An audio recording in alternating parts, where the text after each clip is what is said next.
Just in the second half, Brendan, what allowed Baylor to kind of go on that run and take the lead? They were able to get in transition. Edgecombe, lead athlete, we had a few breakdowns, where we maybe stopped the ball but didn't have any backline help, or we, broke down and had two trying to take the ball, and there was just miscommunication, and, he got loose, and ultimately that kind of changed the game. David, you were a part of some, teams in the last couple of years that were able to win close games late. And this is happening a couple times where you guys are unable to come out on top late. I guess, is there anything that you can pinpoint that's going wrong in these games?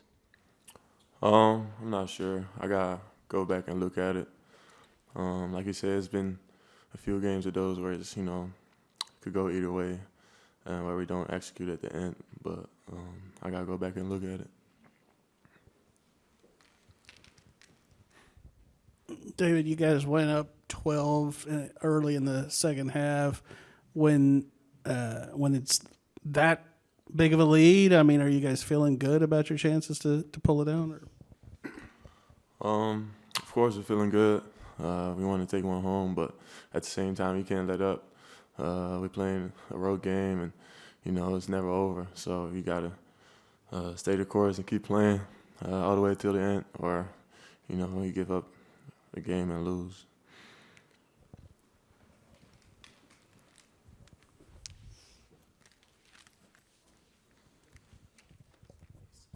David, you guys did have a pretty good success rate in the paint today, especially on defense. What do you guys think you did well in that area? They switch a lot, so we had a lot of mismatches, and we was trying to take advantage of that. It would often be guards ended up on bigs, and their bigs on our guards. So when their shots went up, we try and go rebound and take advantage of that. I think we did a pretty good job with that. Brendan, this is 3 straight games you guys lose by single digits. What's it going to take to kind of push through and get over this wall you guys are facing? Like David said, going back, watching the film, coming back, and, taking it one day at a time to keep getting better. We're right there. We prove we can play with anybody in the Big 12. But we've got to find a way to put it together for 40 minutes. And, from the players to the coaches, we got to do this together. And I know we will.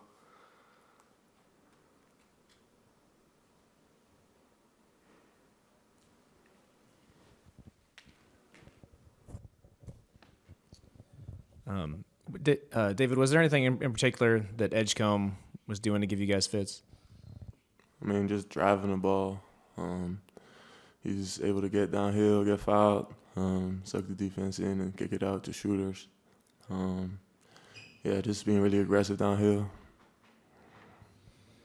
Brendan, when Ugo's in the game, have you noticed, I don't know, any changes, any big impact that he's been able to make? Yeah, he's been having some great practices recently as well. He alters shots. He's big. We're able to have a rim presence with him in there, and then we have a lob threat as well when he's in the game. And when he's going, he's really good, and I've seen major improvements from him. So it's going to be nice to have him kind of coming along. Any other questions for the student athletes? Okay. Thanks, guys. We'll let you guys get up, and we'll have Coach start with an opening statement, and then we'll have questions. Thanks, Brendan. Yeah.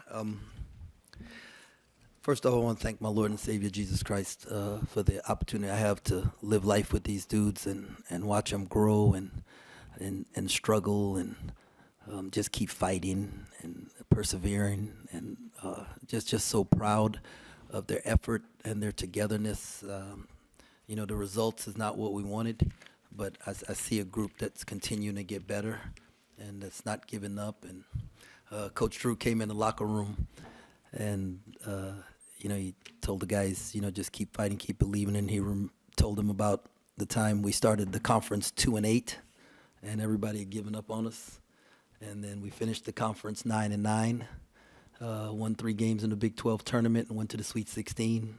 Beat Creighton in the second round when they were, I think, a 3 seed or a 2 seed or something, and had Doug McDermott. And just like this thing can turn. You just have to keep believing, keep fighting, and we're healthy, right? We're healthy physically, and I feel like we're healthy mentally and spiritually. Like our guys they've got a lot of fight in them, and great adjustment by coach going to the zone there in the second half.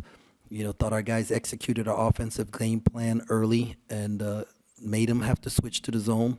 And I mean, we scored more points in the second half than we did in the first, so it wasn't a matter of points. We just got to figure out how to get stops down the stretch, and so that's for us as a staff to look at and see what we could have done differently, and then be able to figure out how to draw more fouls and not foul as much, put them at the line as much also.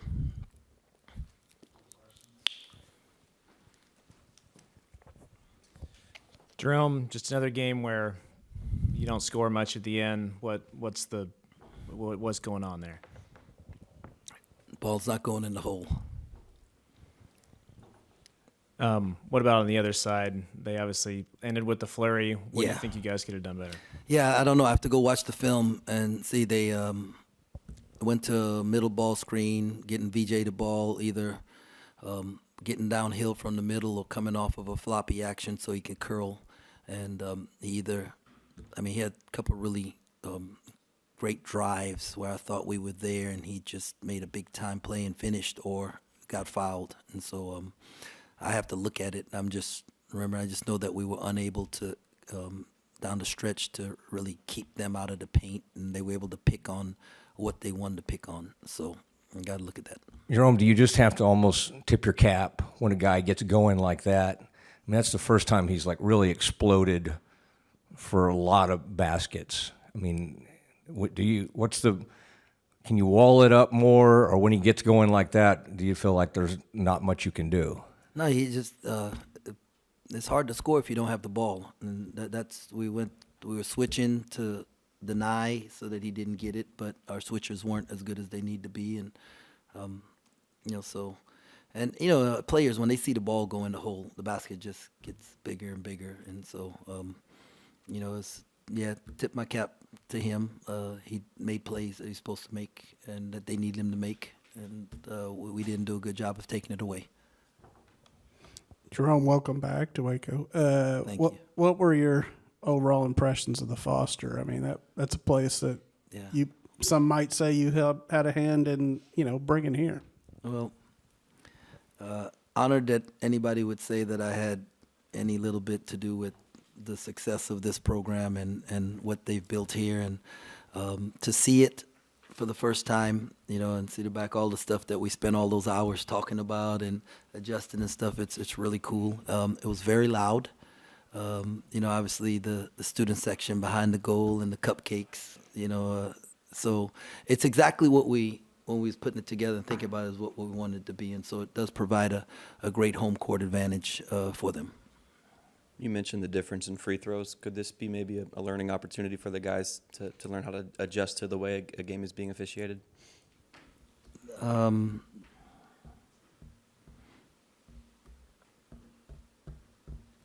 we're going to learn from all of it. And then how pleased were you just with the punch you guys threw to start off the second half, forcing Baylor's timeout? Yeah, when we forced a timeout and then came out and David picked up his third foul on the thing, and that just kind of changes because he had to go to the bench, and then they went on a little run from that. And, I felt like we did a good job in the first half of, like, rotating guys so that I could play Coleman and David a lot more in the second half. That was a goal. And but with the fouls, it just, changed things. Jerome, what went into the decision to use your timeouts early tonight? I just didn't want them to get away. Like, you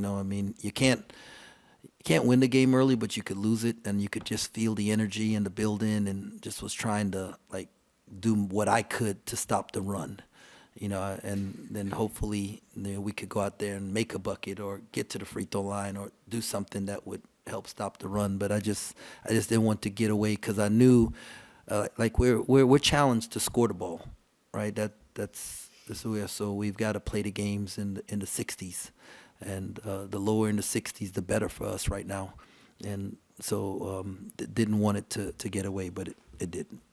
And just so I heard you right, you said Scott Drew came in and talked to your team. Yeah, tonight? Coach Drew came in and talked to the team. Did you invite him in, or? No, he came. That's my brother, man. I absolutely love that man. He loves me, and what I was more proud of anything is like for our guys to see what like the relationships in this game, right? Like because it's a game that we do, right? The types of special relationships that you could have that transcends wins and losses and all of that. And he was emotional, and because he loves me and he knows that I love him. And I wish, like I do, I wish this for my staff. I wish this for our players, that they could experience what I got to experience with Scott and John and Coach Driscoll and AB and Jay New, and just like there's just everybody who was together. And I'm Lee Mills, like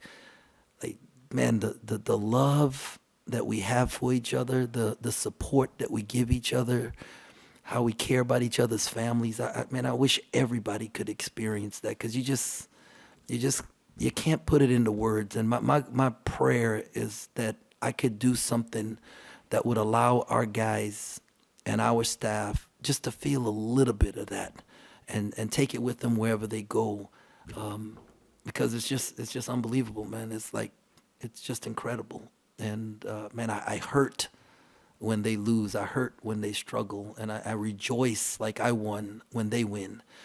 Not tonight, but but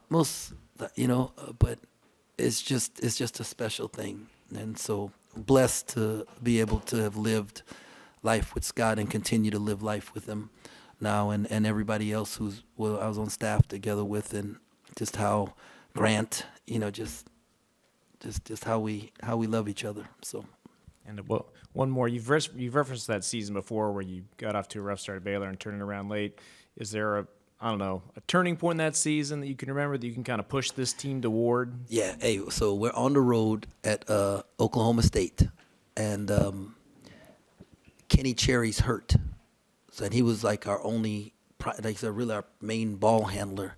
And so Gary Franklin and Brady Heslop have to play the point and some stuff, and we are down 1 or 2 with like a minute or 2 minutes to go, and Gary hits a step back 3, and we go up 2, and then they come down and score and tie the game, and then we come down, Gary hits another step back 3, and we're up 3, and then we get a stop, and man, we win the game. Like, it was just unbelievable how we win the game. But it just, the belief, right? Like, we was just trying to get them to believe. The only way you can get a winning streak is you got to win one, and that one win, you could just see the life. And now Kenny comes back, and we get on a little roll. We start getting some chemistry going, and but it's the win gives you this extra gas, to like just keep going. And that's where we're at. We're right there that we got to get that win, but we have to go take it. Nobody's giving it to us.